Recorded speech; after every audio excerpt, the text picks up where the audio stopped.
Cool. Well, thanks for the time, everyone. My name's Garrett, and I am a strategy and innovation associate in the media and entertainment industry. I spent 2 years at Bain and Company in the Atlanta office. I primarily did projects in the consumer media and entertainment sector and tech as well. I was in the Atlanta office, and then I just moved 2 months ago to Los Angeles to work in the media and entertainment industry.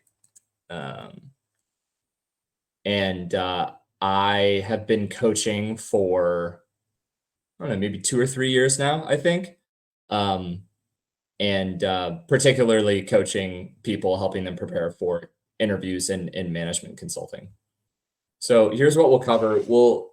I'll tell you a little bit about who I am. We'll do a very brief overview of the consulting interview because I assume that most of you guys are going to be somewhat familiar with the interview process. And then we'll just kick it off to an Ask Me Anything where you guys can chime in with questions. And please feel free to chime in at any point during this presentation if you have questions. Like I said, I want to be as valuable as possible. And the only way to be as valuable as possible is if you guys let me know what is on your mind. Cool. So I studied finance and economics at the University of Georgia. Grew up in Kansas City. I did internships in venture capital, startups, and public policy. So definitely did not have a great understanding of what I wanted to do back in college. So I think that was, one of the reasons that I was interested in consulting, probably similar to many of you. I joined Bain Company as an intern in 2021. I did a stint in the private equity group. I got a return offer. I joined I joined again in August 2022, and then I spent 2 years. And yeah, a lot of my projects were in the consumer media and technology industries. I did another stint in the private equity group. And now I work in corporate strategy in the media and entertainment industry. And if you guys are interested in, I think, something really interesting is not just like, what is a career in consulting like, but, what does the life look after? So if you guys have questions about that, definitely happy to talk more in depth about that. On the left-hand side, that's a QR code to my coaching profile. And then if you use that coupon code, you can get 10% off. It says 10% off your first session. I'm pretty sure it's just 10% off everything if you use the code. Yeah. So to give a brief overview of the consulting interview process, and I assume that you guys are somewhat familiar with this,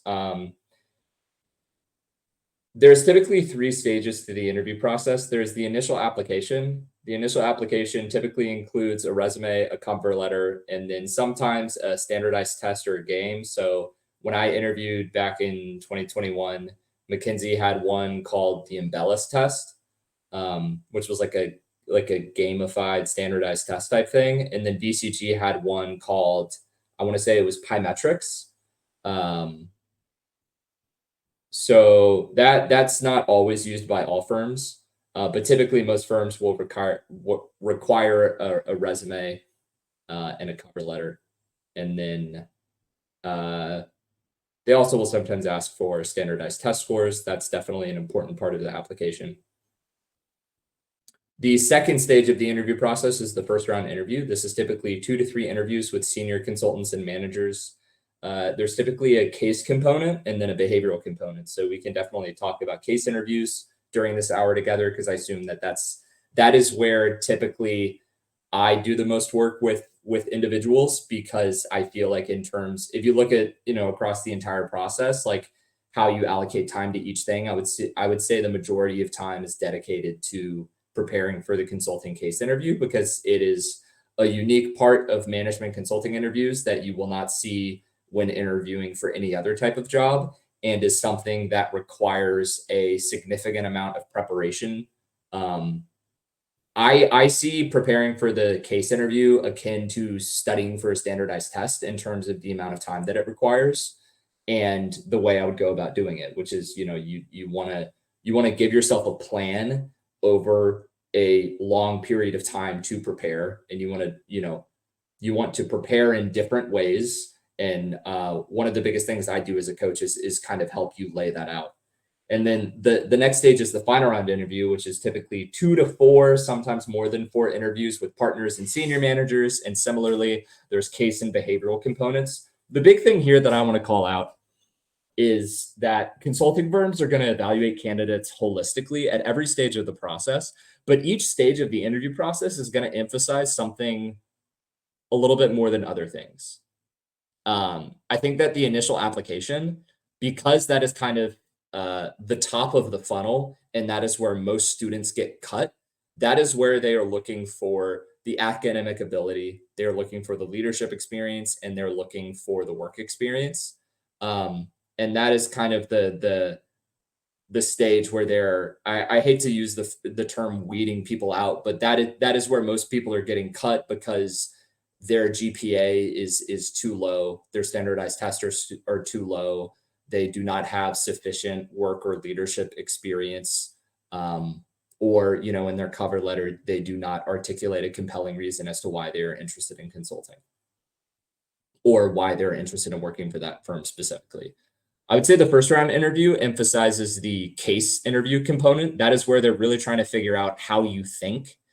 And that is where they are really focusing on the case interview. And I would say the final round interview, they're focusing a little bit more on the behavioral, and they're looking for personality and cultural fit, because these are going to be partners, senior managers.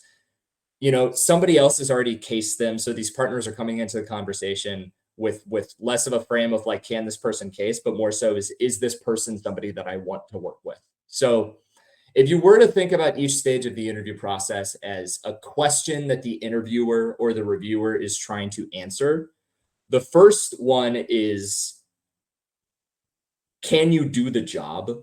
Like, do you have the academic leadership and work experience that will make you a successful consultant? And I will say, like, every single year, there are more people that are qualified and can do this job successfully than there are spots, so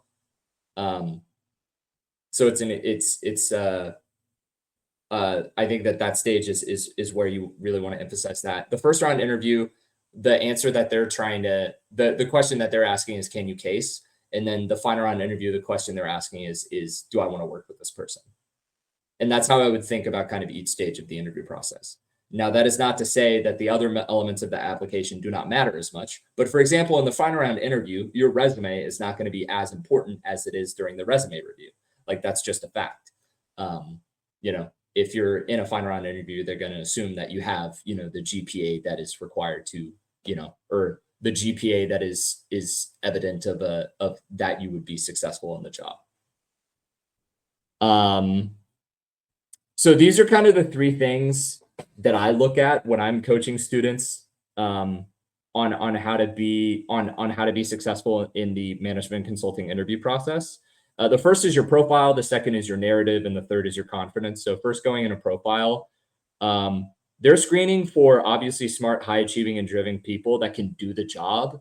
And that is where most people are going to falter, because they do not craft a compelling resume that highlights the capabilities and skills that they have, either because the formatting isn't there, because the content isn't there. And I work a lot on resumes. I was a resume reviewer at Bain. I reviewed resumes for, my consulting club. I reviewed resumes for a student-run venture capital fund that I run. I review tons of resumes, and I think that is just physically the part where most people get cut. So definitely something that I work on. The second is your narrative. So like I said, there's more people that can do the job than they have spots for, and that's where your narrative comes in. What makes you unique? What makes you stand out? Because, and I will say that you should pull lessons from this hour to other areas besides just consulting. And this is something that I would say is true for any highly selective evaluation process, where there are more qualified people than there are spots available. So whether you're applying for investment banking, software engineering, management consulting, quant finance, sales, like literally any job that is highly competitive, your profile gets you in the door. Your narrative is how you get the offer in the hand. And candidates who reflect and think very deeply about why they're interested in the job, how their personal experiences led them to being interested in this job, and you know their I guess long-term career vision or career arc. I was just coaching someone earlier this week and they were just like, well, why should I talk about my career arc? Like, don't they like, aren't they just, don't they just care about if I want to be a consultant? It's like, absolutely not. Like they are looking for people that have conviction over something that they want to do. And they're looking for people that want to live, that want to have a career of consequence. They want to make a significant impact on the world. And they want to see people that can articulate why consulting uniquely helps them achieve whatever their career ambition is. And I will say, like, for a lot of people that are interested in consulting, like they want to use consulting as the opportunity to discover what their career ambition is because they don't necessarily know what industry they want to work in or what functional role they want to play within an organization. I think that that's also a really compelling narrative, but it needs to be more nuanced than just I don't know what I want to do, because that's not very compelling. It's based on my personal experience, I'm interested in a couple different things, X, Y, Z. I would like to use an experience in consulting to help cement which one makes the most sense. You know what I mean? But simply just saying I have no idea what I want to do, like that's not very compelling. And then the third is your confidence. And this is another key differentiator. Is the key to excelling in the interview is enjoying the process, because they want to see people that they want to work with. They're not looking for a robot. They're not looking for a corporate shill. They're not looking for somebody who only thinks about work. They're looking for somebody that is a full holistic, like wholly developed person that has interests and ambitions both inside and outside of work. Like when you're on a case, you're spending more time with your team than you're spending with a significant other, than you're spending with your friends. And this is actually true for a lot of jobs, even like 40-hour-a-week jobs. I don't know if you guys have seen that line chart that's like the amount of time people spend with different like relationships based on what stage in their life. But from your like 20s to 50s, like the group that you spend the most time with is your coworkers. It's more than your significant other. It's more than your friends. It's more than your family. From about age like 25 to about age 65. You spend more time with coworkers than any other group. And this is something you should take away from this, not just, how do I get a career in consulting, but how do I live a happy, fulfilling life is, think about that very deeply. What are the kind of people that I want to work with? And what is the type of company that will bring those sort of people to the table? And I think that consulting has amazing people. I will say that I definitely vibe with consulting, and I very much enjoy the people that work in consulting. I'm an analytical thinker. I'm very, very communicative. I get bored easily. I like seeing different things. I like seeing different stages of a process. I'm also a thinker. But I think that the type of personality that management consulting attracts are not necessarily personalities that will jive with all people. You might identify yourself as somebody that might jive more with, people in sales than people in management consulting. And I think that you should think very deeply about the type of people you want to work with. And to apply that to what we're talking about today, which is management consulting interviews, they're looking for people that they want to work with, so trying to come in confident with a confident demeanor and an energetic demeanor is incredibly important, because they want to see you bring your whole self, and they want to see your personality outside of, can you do this job? Like, are you an interesting person that I would enjoy working with? This is just a review that I have from one of my friends that I coached a couple years ago. So Isabel is really cool. She went to USC, spent 2 years at McKinsey in LA. I coached her back in 2022, and she actually recently left McKinsey to found a consumer startup. It's a food and beverage company. She's currently, working on like building a product, launching nationally, scaling distribution, raising venture capital. And it's really a great career arc, because she's now applying the skills that she learned in consulting to go pursue her passions and she would uniquely, had she not had the experience at McKinsey, she would not have the tools, capabilities, and skills necessary probably to pursue this ambition. So I think that this is why consulting is such a meaningful career, is that it propels you to something else. It propels you, it gives you the tools and skills necessary to go do something of significant consequence. Um, at the end of the day, 95% of people like don't stay in consulting. This is true for investment banking. This is true for pretty much any professional services firm. Nobody, 95% of accountants like, don't stay in an accounting firm. Now, if you think that, consulting is a long-term career for you, that's awesome. But for most people, it's not. And we can talk about that. For most people, it's not. But I think that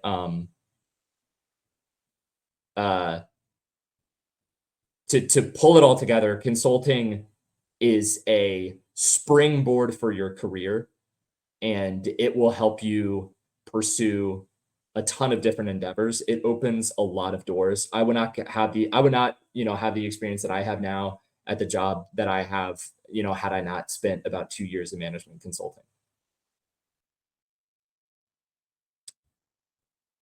All right. Stop sharing my screen. Cool. So that's kind of an overview of, hopefully you have a little bit of an understanding of how I think about the management consulting interview and how I coach people. But how can I be helpful to you guys for the next 40 minutes? Please interject with questions. If not, I'll just ramble. All right, sick. We got questions.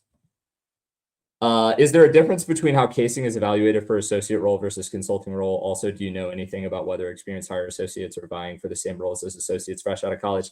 It depends on how many years of work experience you have, but you would be applying for a specific role. So typically, if you don't have an MBA, you would be applying, and you have less than about 5 years of work experience, you would be applying to the pre-MBA role, which at McKinsey is business analyst, at BCG it's associate, at Bain it's associate consultant.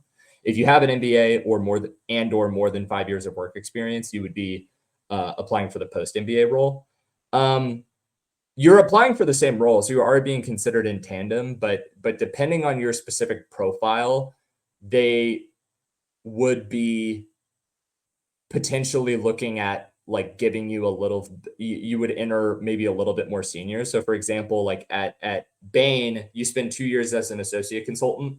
The first year is called AC1. The second year is called AC2. And the role that you play on the team is different. And AC2, for example, is more likely to lead a work stream. If you had, for example, about 3 years of work experience or something like that at like an EY Parthenon, let's say, and then you applied to Bain, they would probably be considering you for an AC2 role instead of an AC1 role. And I would say that they're still going to evaluate you like they evaluate all associate consultant candidates. They might just expect maybe a little bit more work experience, a little bit more, leadership experience because you have several years of work experience. In terms of vying or like competing directly against other people, you're going to be evaluated the same because you're applying for a very similar, if not the same exact role as undergraduates fresh out of college. However, the timelines and application process are different. Like lateral hiring is less structured. They're not, typically the applications are kind of an ongoing thing, and they will hire people as they need. So unfortunately, like, for example, like in 2022, when there was kind of an economic downturn and a lot of consulting firms were struggling like financially because they had increased hiring so much, and then there was a decline in demand for consulting work. There was what they did was they kind of shut off lateral hiring, at least at Bain, for a period of time. I don't know if they've reopened that. But the experienced hiring or lateral hires are kind of like a lever that they will pull up or pull down depending on how many people they need. And they kind of use it to help balance out like the size of their classes, because managing kind of the ratio of, for example, associates to managers to partners is very, very important. Because if you have too much weight at kind of like one layer, it becomes much harder to build people, if that makes sense. Like, for example, there was an issue like in 2021 where like Bain Atlanta, for example, like had not enough managers to sell work, which was a problem. Okay, more questions. My candidacy at McKinsey got rejected last week. It was asked to wait 12 to 18 months to reapply. I was just wondering if I would be considered for a different role at a different city. I don't know, because I don't know how McKinsey evaluates reapplicants and what their rules are. That seems like a better question for a recruiter. I honestly don't feel comfortable giving my perspective because it could be completely incorrect. But that is a better question for a recruiter or an HR point of contact at McKinsey, at Bain, at BCG, or at another firm. Can you talk about your recruitment process? Did you network? Yes, I can talk about that. That's a longer one, so I'll go back to that after I answer these shorter questions. Do I need any special certificate? Absolutely not. There's no credentialing that is required to be a consultant. We hire a majority of people from a ton of different backgrounds. They are and they hire a ton of different majors. One of my mentors at Bain was a classics major at Oxford. It's just like, what the heck? Like, that is so crazy. And I was finance and economics, so like I was more traditionally business. I will say that, like, so they're not looking for a specific major or anything. They are looking for somebody that has a comfort with analytical thinking and has like problem solving and communication skills. So, for example, if you are in a non-quantitative major, they are going to look at, for example, your standardized test scores to see evidence of, is this person an analytical thinker? Does this person have a comfort with numbers? Because consulting is a very analytically intense job. Typically, if you're a non-quantitative major, like a humanities major, for example, that is going to be something that they're going to try to answer either by looking at your resume or through the interview process. How do you recommend answering a question like, where do you see yourself in 5 to 10 years? Just think of, where do you want to be in 5 to 10 years? Do you want to be in business school? Do you want to be climbing a mountain in Nicaragua? Do you want to be the CEO of Kraft Heinz? Like, what do you want to do in 5 to 10 years? I think that and that might be, I want to stay in consulting. But if that is an answer that is not true and authentic to you, they're going to recognize the bullshit, like that is the thing. Job interviews, you should not be bullshitting in job interviews. You should be perfectly honest. And if you are being perfectly honest, you will be successful. And if you're being perfectly honest, like they're gonna really appreciate that. 90% of people don't stay in consulting for more than 10 years. So it is a disservice to the firm, and it is a disservice to yourself to lie if you don't think you're going to be there in 10 years. Now, if you think you're going to be in the 10 years, just say it. But I think number one, it's like dishonest and disingenuous. But number two, like, it's going to be more compelling if your interview experience and your profile is going to be a lot more compelling when you speak honestly. When I interview candidates, when I do mock interviews, I can tell when somebody is being disingenuous or inauthentic because they're not passionate about what they're saying. Like, you look at me right now, I'm talking 100 miles an hour because I'm really passionate about these things. If I was talking like this, like, it's a huge part of the interview performance is your communication skills. And when you're not communicating in a compelling way, like it just doesn't, cool. If you could shed some light, can you please share with us a couple of profiles that were unique applications? Almost all COs, almost all of them. How do we segregate the applicants while screening? I'm a little bit confused what you mean by that. But there are a lot of very unique profiles that apply for management consulting.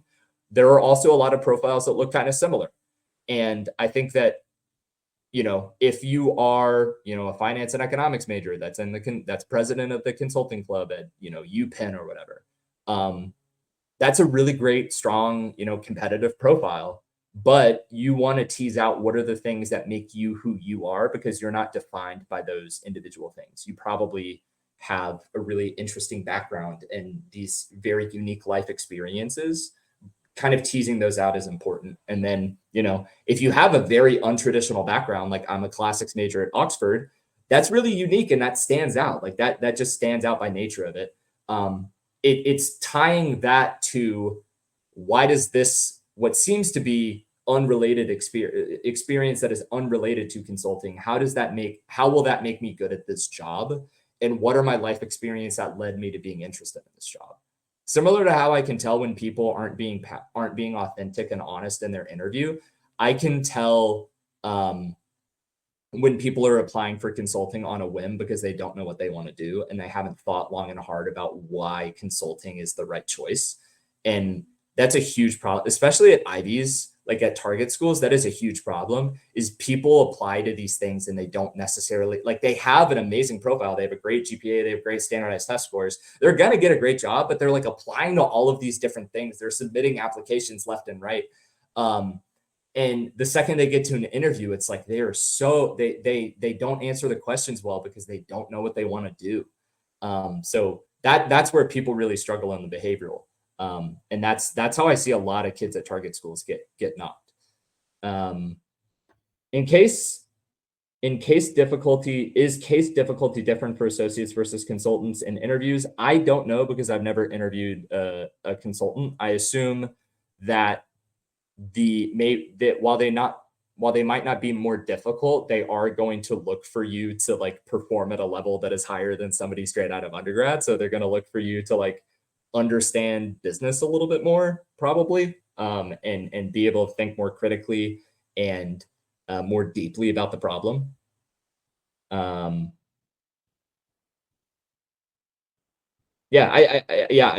looking for more work and more life experience. They're definitely looking for more leadership qualities because consultants are going to take a larger role on teams.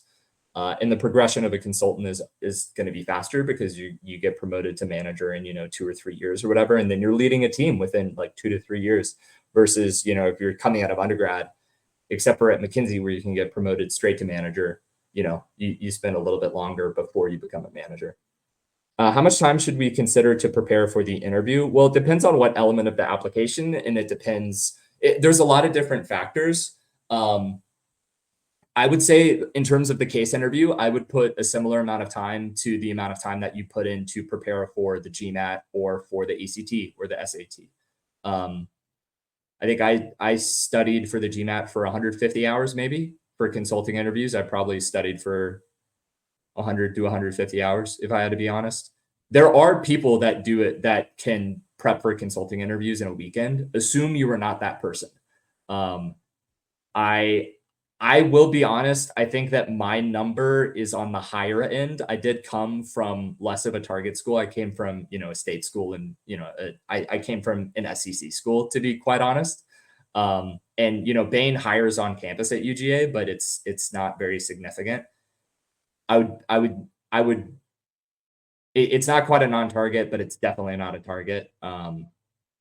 And I think that, I think the amount of time you put in is going to be a little bit dependent on your own personal situation, but it takes a sustained amount of time of preparation. You cannot cram it in a weekend and be successful, not in most cases, unless you are naturally a genius. Do you need network or referral? It depends. If you are coming from a target school, no, not necessarily. If you're coming from a non-target school, typically, yeah.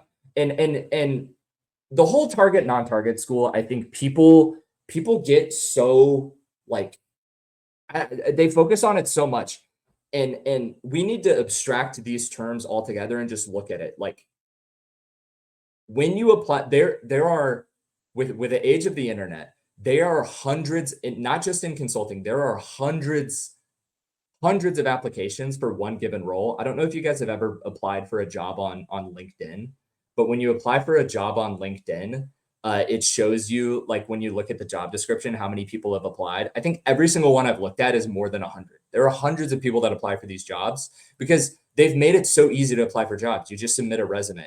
It takes like 5 seconds. So you get hundreds of resumes from a ton of people that are completely unqualified for the role.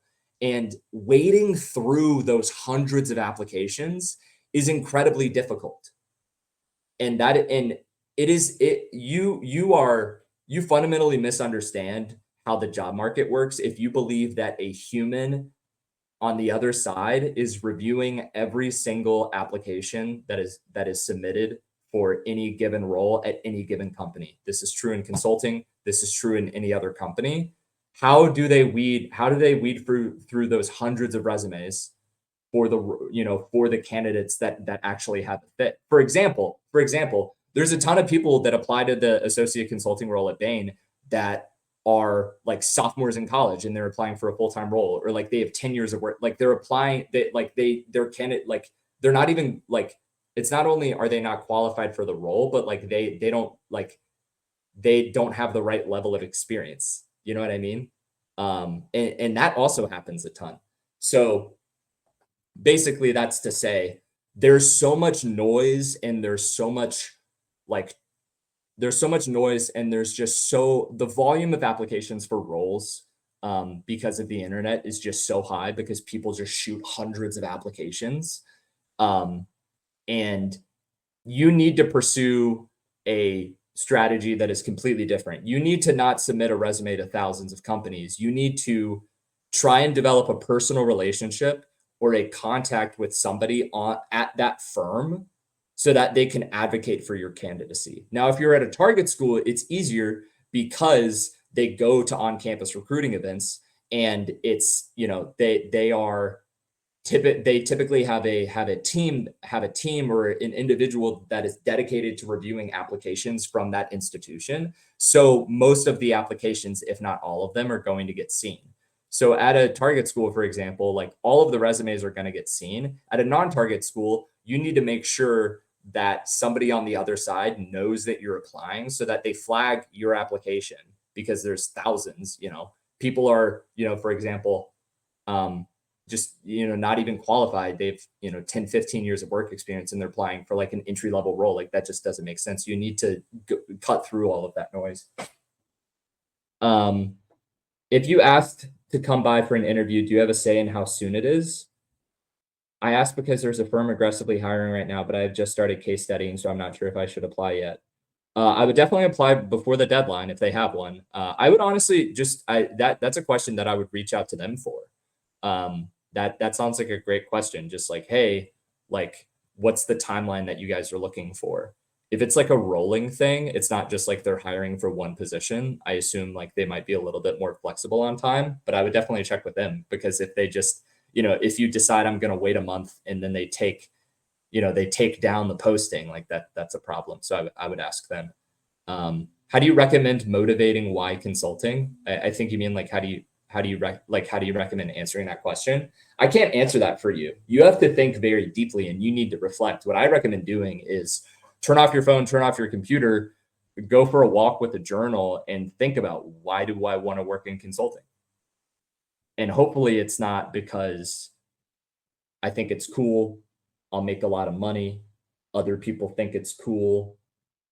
Like those are very superficial reasons. You need to have a deep intrinsic reason. If one of your reasons for consulting is it looks good, my parents want me to, my friends want me to, it makes a lot of money. If that's the main reason, you will most likely not be successful in the interview process because you're not coming at it with the right mentality. This is true for jobs. This is true for school. If you're applying for MBA programs, like you will not, you will craft a more compelling profile when you're doing it from the heart and when you're doing it for the right reasons. That's not to say that those things are not benefits, but they are secondary to the primary benefits. And at the same time, even if you were successful and you were pursuing consulting or investment banking solely because of the money that it makes and not because of anything else, you're going to hate it. You're going to hate the job. Like if you're only doing consulting because it makes a lot of money, you are going to hate consulting. You're going to hate the hours. You're going to hate the work because you're not doing it because you're interested in it. Does that make sense? And at the end of the day, it's like you should be doing things because you want to do them, not because of some external force.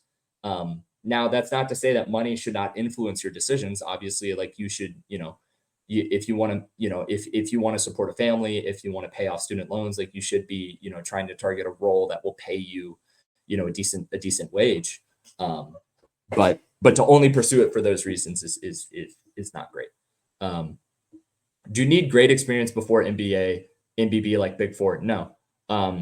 Now that is not to say that you don't need like high quality credentials. You unfortunately, when an acceptance rate for any program, whether it's business school, whether it's a job, is highly competitive, which I would say is like the acceptance rate is less than 10%. That means to be competitive, you need to be in the 90th percentile or higher. And what does that look like? That looks like being in the 90th percentile of your GPA on campus, being in the 90th percentile of your extracurricular and leadership experience on or off campus. That looks like being in the 90th percentile in terms of your work experience. What kind of internships have you had? That means being in the 90th percentile in terms of your communication skills. That means being in the 90th percentile in terms of your casing abilities, your behavioral interview skills. Like, and that's unfortunately a fact for anything that is highly selective. You need to be in the top in the top bucket across all of the elements of the application and the ways that they are evaluating people. So to that extent, you don't need a Big Four internship to get consulting, but you do need high quality work experience through internships or research. It doesn't have to be just it can be, research. You need to have high quality experiences that differentiate you from the other 90% of people. And that's true for consulting. That's true for other jobs. I'm applying for a position in operations. I was wondering if I should only prepare for cases on operations. I don't know. If I knew more about the role, maybe. I feel like that's probably a better question for your HR or recruiting point of contact. I assume that might be something that they answer during an info session, is like like during an info session with this firm, ask them, what does the case interview process look like? And then they might have an indication. But I will say, for example, I interviewed with Simon-Kucher, which is a pricing consultancy. And I only did the first round because I declined the final round interview because I had already between the first round and the final round, I got an offer from the firm that I wanted to work at, which was Bain. But the first round interview that I did was a pricing case. I think it's possible that it could be unrelated, but it'll probably be related to the sort of work that they do. What percentage for a target university to get a job at MBB? Definitely not 70%. It's much lower. I have no idea. I wouldn't look at these numbers because I think looking at the number, every minute that you spend looking at numbers and looking at, what's the acceptance rate, blah, blah, blah, is time that you should be spending working on your candidacy and making yourself a better applicant. Gaining work experience, preparing for case interviews. Every time you spend the time that you spend worrying about who you're competing against is a waste of time. But it's not 70%. It's a lot lower. People think that like going to an Ivy League just qualifies you to do this job. There are a ton of people that get rejected every single day. And the biggest thing that people get cut for if they go to a top university is because they haven't thought long and hard about why they want to work in consulting. Banking and working at tax agency is relevant for consulting. I'm not sure what you mean by that. Banking and working in tax agency, is it relevant for consulting? It can be. I think that you just need to think about like, what are the skills that I gained in this experience? What skills are required for this job in consulting? Where do the two intersect? I don't think it's an easy yes or no. What type of internships do you think are relevant besides consulting internships? Anything that's meaningful to you where you can craft a story as to why it's relevant. I taught speech and debate in China before I went into consulting. And I thought it was really compelling because it was something that I cared about. But the way that I tied it to consulting was like, I learned a lot about communication skills. And at the end of the day, management consulting is you're providing advisory services. And the answer that you determine, through whatever analysis that you're doing, is the way that you frame the answer is just as, if not more important than what the answer is. And I've seen so much through consulting that the way that you frame information is sometimes more important than what the actual information is. And that's why and communication skills are absolutely critical for driving impact and change within organizations. Do you think that there are distinct differences in the personalities of people across MBBs? Why did you choose Bain? I don't want to speak for the personalities of other firms because, frankly, I think it's very anecdotal based on my own lived experience. But I will say that if you Google, the personalities of people at Bain versus BCG versus McKinsey, you will see answers. I found that what I read online was true to an extent. I think that Bain people are maybe a little bit more sociable, a little bit more fratty than other firms. But at the end of the day, we're all like consulting, like we're all nerds. So it's like, being a fratty nerd, you're still kind of a nerd. Definitely not at the level of, like frattiness that investment banking or private equity is at. Definitely not. But I would say that the personalities that I read online are somewhat similar or somewhat true to an extent. Tilde, like very, very like anecdotal based on my own experience. But I honestly think it's more so self-selection because people read these things on the internet and then they self-select into which firm. And then it just kind of perpetuates itself, if that makes sense. Like people read online that Bain is fratty, and then the more sociable people, the more fratty people like want to work at Bain. So it's like, I think it's like more of a self-selection thing than like what do you think will make me become an outstanding candidate?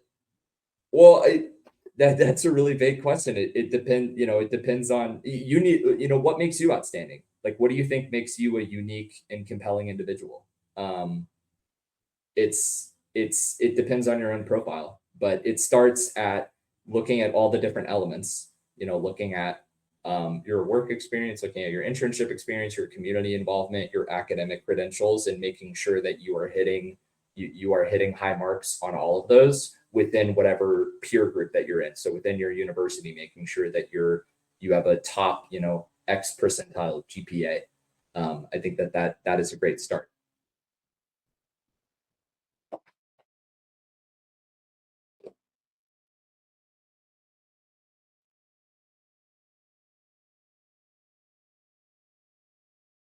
All right.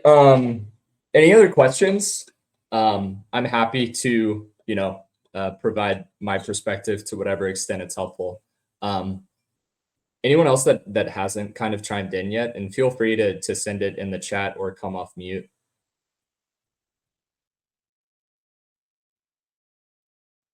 What's your vision career arc within media and entertainment? Oh, I can definitely speak about that. It's something that I'm really passionate about. Can you speak about what type of consulting projects you're involved within that sector? Yeah, for sure, man. I'll try to be brief because I could talk for hours about this because I'm currently writing business school applications. So I'm thinking about this long and hard. But I did a little bit of media and entertainment work at Bain. So I did a 5-year strategic plan for an aquarium, which was a pretty crazy experience, but it was a pro bono project. And the Atlanta office, unfortunately, doesn't get a lot of media and entertainment work. I really wanted to do media and entertainment. I saw an aquarium project come through, and I messaged everyone I knew. I messaged my program manager. I messaged I messaged the manager on the case, and I was like, this is tangentially related to the media and entertainment industry. I really this would be very meaningful to me. I would love to work on this project. That was super fun. And it is technically media and entertainment within location-based entertainment. I did that. I did a private equity due diligence for a Hollywood talent management firm. That one was pretty cool. Those are kind of the two main experiences. And then I did a little bit of research on the side for the media and entertainment practice on something called like the Future of Media report.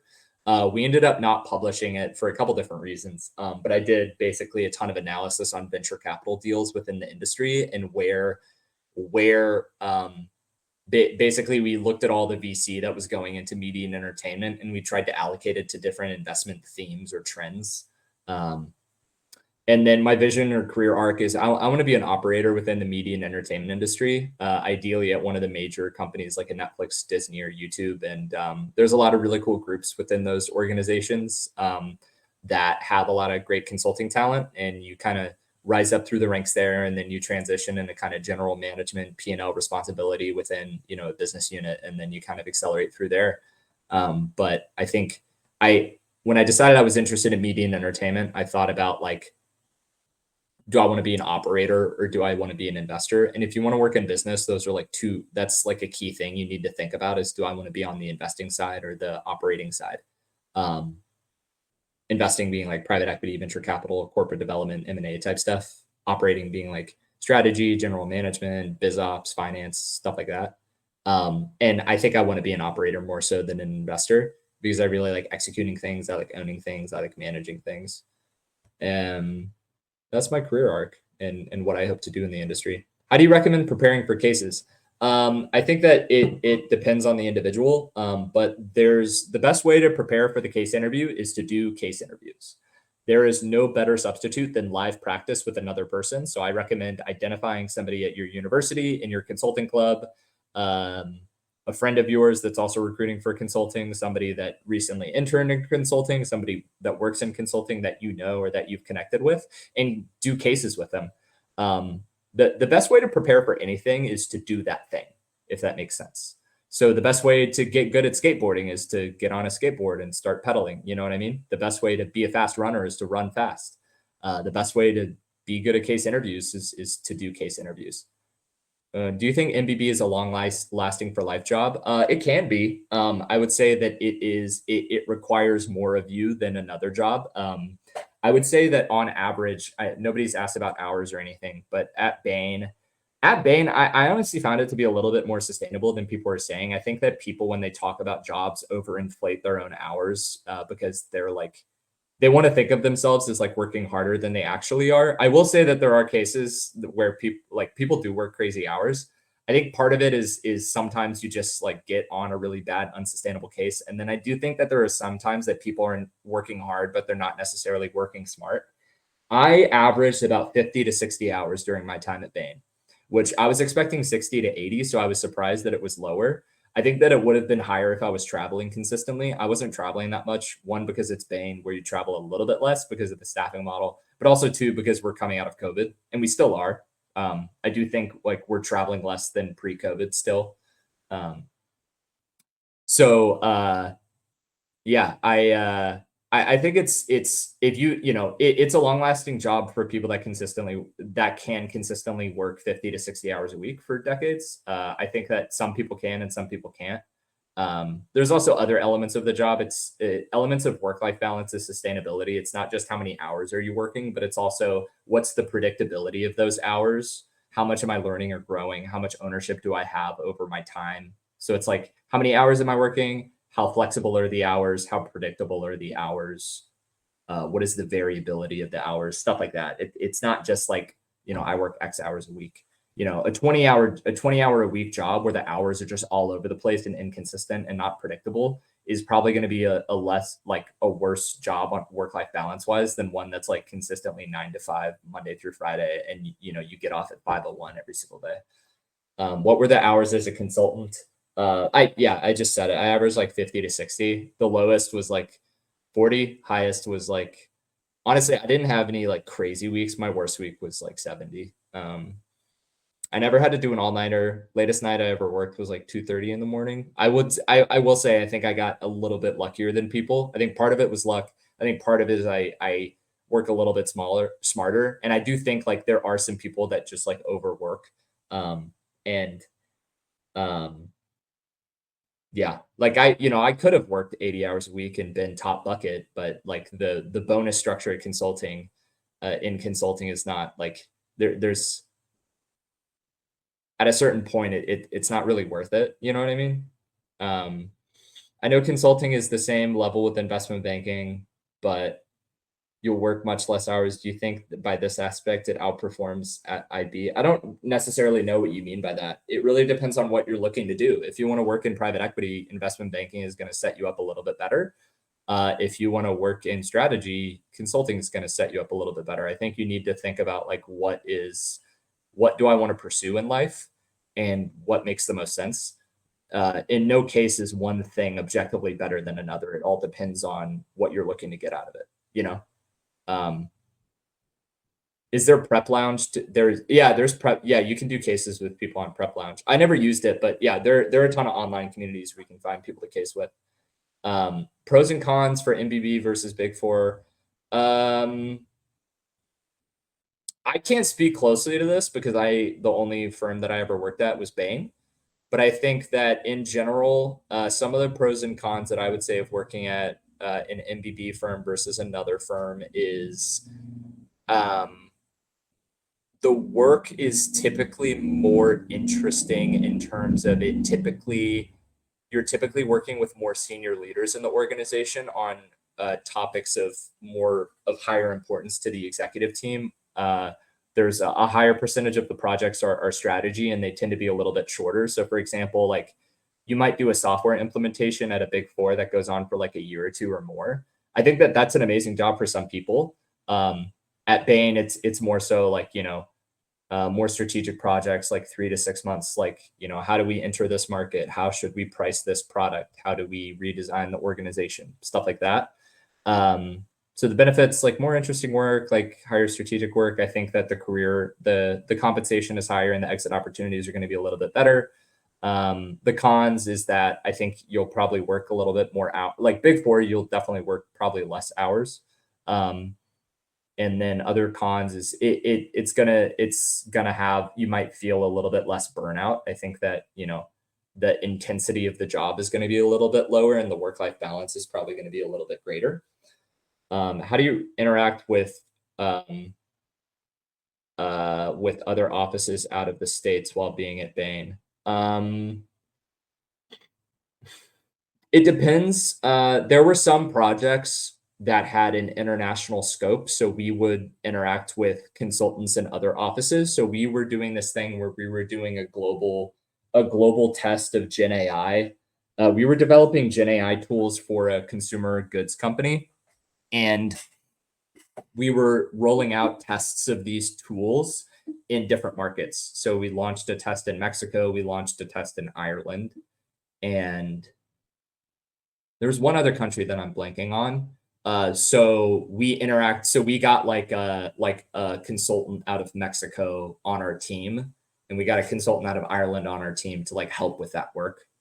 Um, I think that it's really on a case by case basis. I would say in most instances, especially at Bain, where everyone on a project is generally staffed from the same office. Obviously, that was an exception because of the nature of the project. But when everyone's staffed out of the same office, like you're typically not going to interact with people from other offices or other countries.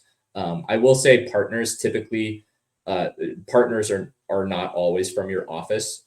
It's just the working team, so the senior manager and below are from the same office. Um, do you need any great internship experiences? I answered this previously, but no. You just need, like, it's the application is much more holistic than that. Um, for example, I did not have a business internship before I interned in consulting. I taught speech and debate in China, but it was meaningful to me, and I had a very good reason as to why it would make me a better consultant and why it prepared me for the job. Um, and I honestly, like, I just did it because I was interested in it. And I think that would be my biggest piece of advice from this entire hour that we've spent together is do things that have a deep intrinsic motivation. Don't do things for external validation. You will find the experiences to be more meaningful, more impactful, more enjoyable. And not only that, but you'll be able to speak to those things in a more compelling way, to the extent that, and the impact of that is that uh, you'll actually become a more competitive applicant if you're doing things out of a deep intrinsic interest. Like on paper, interning in fucking, I don't know, private equity, my freshman year summer instead of teaching speech and debate in China, on paper, that sounds better, but I can speak to this experience more. I had more impact in this experience. I enjoyed it more. I can speak to it more compellingly because I did it out of a deep intrinsic interest. I did try to get an internship in private equity. Um, and I honestly wasn't successful in the interview process because I didn't have a good reason for why I wanted to do it. I was doing it because I thought it would look good. And I wasn't successful in the interview process. And uh, and even if I got the experience, I wouldn't have had, I wouldn't have had as much of an impact in that role because I wasn't as interested in it than this role, which I really cared about, which was less relevant than for consulting. You know, it's it's not just what is the experience. It's you know, it's not just a job. It's not just a company's name. It's what did you do at that company? What is the impact you drove, and how did you grow through that experience? And they want to see growth above all else. You know, brands are only good for to a certain extent. They care much more about what you've done. Um, any final questions? I hope that this has been helpful. I feel like I'm kind of talking to the void right now. Cool. Yeah, hopefully this was helpful. Feel free to reach out if you guys have questions. You can book an intro chat. Yeah, best of luck with the interview process. And if I can be helpful to you, and you think, you know, you've liked our conversation today, feel free to book an intro chat and we can talk more about how I can help you as a coach. All right. See you guys.